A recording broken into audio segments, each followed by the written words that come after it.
Everyone in the Clash Royale community is talking about its downfall and how much Jynxzi helped both the uptrend in 2025 and now the downtrend in 2026. So in this video, I want to show you guys with precise data and some rough estimates in some cases on how much Jynxzi really affected both the prime of Clash Royale and now its downfall. Two quick notes before we begin. First, the video is divided into chapters, so you can basically skim or skip through them however you like. And two, some numbers shown in this video are estimates taken from third-party trackers, so if you have any more precise sources, please drop them in the comments and I'll try to pin them or comment on them. Let's start by analyzing what the game looked like before Jynxzi started creating content on it. In April 2025, Clash Royale had an estimated number of 34 million monthly active users, 25 million weekly active users, and 17 million daily active users. Jynxzi joins the picture on April 24th, 2025, where he creates the first stream where he plays Clash Royale. So yeah, the game already had an existing player base, but the question here is how much did Jynxzi affect the growth from here onwards? So let's talk about the prime. So by August 2025, the estimates show Clash Royale hit about 56 or 60 million monthly active players. So that's a jump of 21 or more monthly active users versus the April baseline where it was sitting at around 34 million.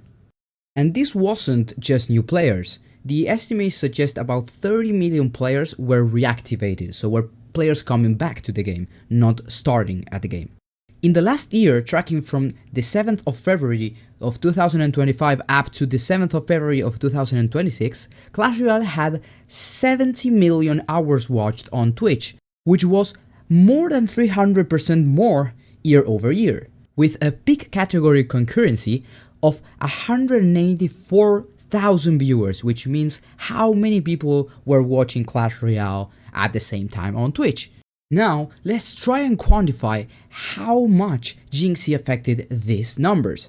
He streamed Clash Royale for more than 934 hours, he averaged 31,000 viewers, and hit 106,000 peak viewers in the category. He also gained around 740,000 followers during his Clash Royale streams, and his last stream was on February 7th, 2026, where he claims he will quit the game all along.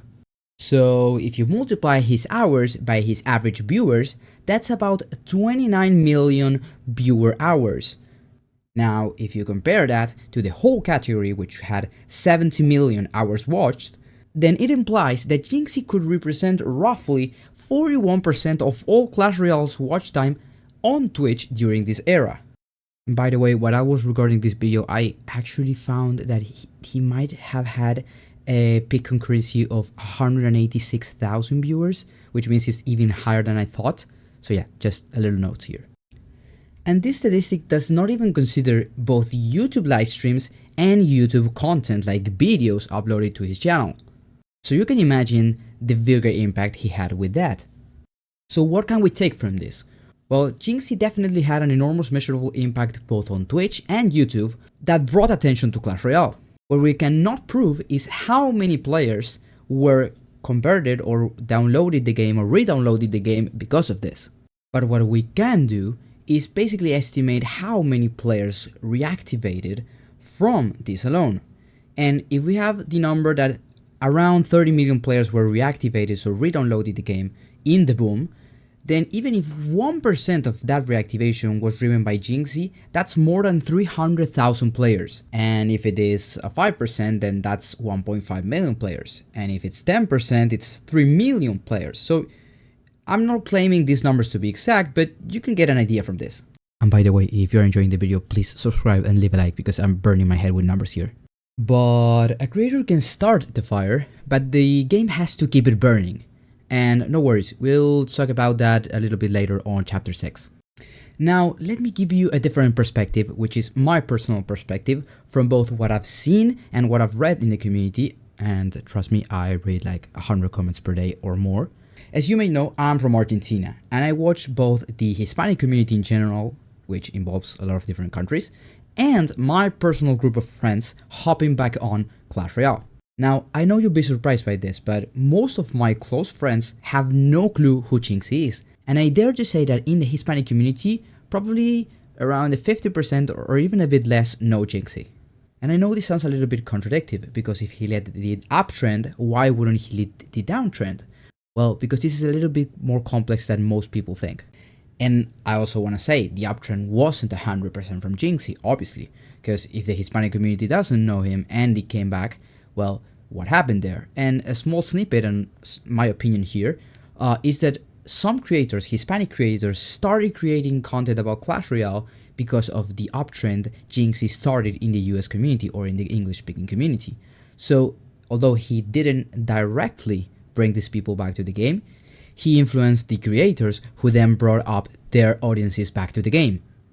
I know you're fed up with videos and content around the downfall of Clash Royale, so here's a different perspective you haven't heard about yet. What I've observed on the past few years is that games have turned to a cycle system, where players rotate their attention faster than before. So if you're doubting my claim a little bit, then hear these statistics and name games and tell me if I'm wrong. So Among Us hit 500 million monthly active users at its peak on November 2020, which is crazy. Then Fall Guys hit a Steam peak of 172,000 concurrent players on August 2020. Pokemon Go launched at 45 million users and then fell to 30 million a month later. But Fortnite, for example, is one of the few exceptions that reinvents itself constantly, and it's been pulling numbers since it launched. And I think we have to get used to this, because gamers have evolved and they now divide in what we can call maybe categories or types of gamers, which is a little bit like cliche or sounds like a little bit like what the TV will say.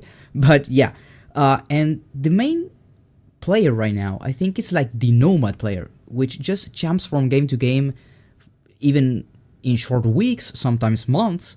And I feel like Clash Royale was a little bit of a victim of this new trend of jumping from game to game. And what they didn't help at all in retaining those players. And I don't want to bore you with other types of gamers, so we'll just ignore it. But yeah, you know, there's people who only play one game or have only playing for one game in their entire life, or they only play like one game at a time. So yeah, you get it. So now that we've analyzed and concluded that Jynxzi definitely played a big role in the uptrend of Clash Royale, we need to understand why the downfall occurred, and let me share you some numbers of the downfall it's suffering. These numbers are extremely estimated and they're not precise, and they don't include the Supercell store and whatever, so don't take them like this is what Clash Royale is making. It doesn't include like spending or anything. This is revenue and super estimated from the App Store and Google Play Store. So on November 2025, Clash Royale had an estimated 51 million coming from, again, the App Store and the Google Play Store. And this same exact number, almost the same exact number, came in December 2025. Now, on January 2026, the estimation lowers down to 26 million, which is roughly 49% drop, which is huge. And everyone is blaming this on the level 16, on the bad updates, the heroes, whatever, and they're partially right. And because of those updates, players like Jynxzi, and also me, have started playing less and less until we sometimes don't even want to create content around the game.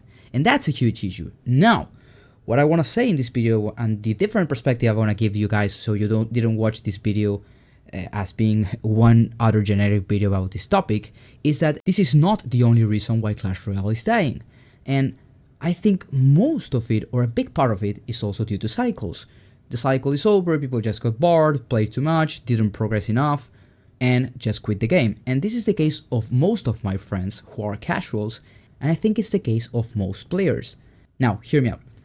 The updates are what accelerates this, or even what starts this downtrend or this quitting of players. So yeah, the updates were definitely a part of it. The updates definitely started and accelerated the migration of players from Clash Royale to whatever other game. But I think the cycles, the gaming cycle and the gaming nomads are also a big part of it, and it's not being discussed enough. And you can actually verify this by seeing what happened to other games in the recent past and what will keep happening to games that not only are victims of these player nomads, but that also don't find a way to keep the players entertained with good updates or don't know how to balance their game, Supercell, and those types of things. So answering what maybe everyone already knows, yeah, Jynxzi definitely had a massive and measurable impact on Clash Royale's growth, uptrend and prime in 2025.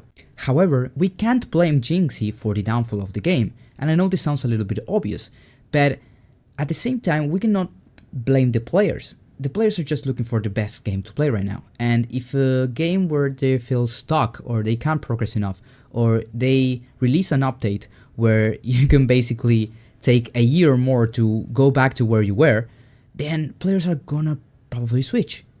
So Jynxzi quitting the game and the game dying even further because of him quitting is just a consequence of both the natural cycle of games right now and bad decisions from the developer.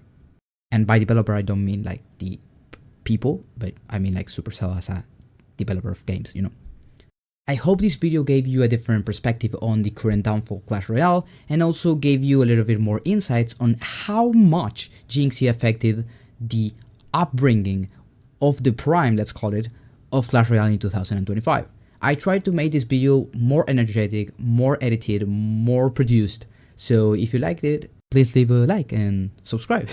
It helps me a lot, and if I was wrong on any of the claims or the numbers, or you have better numbers, then again, please go to the comment section and just let me know, and I'll try and upvote that, like it, comment it, whatever, to try and bring other people to see the better numbers.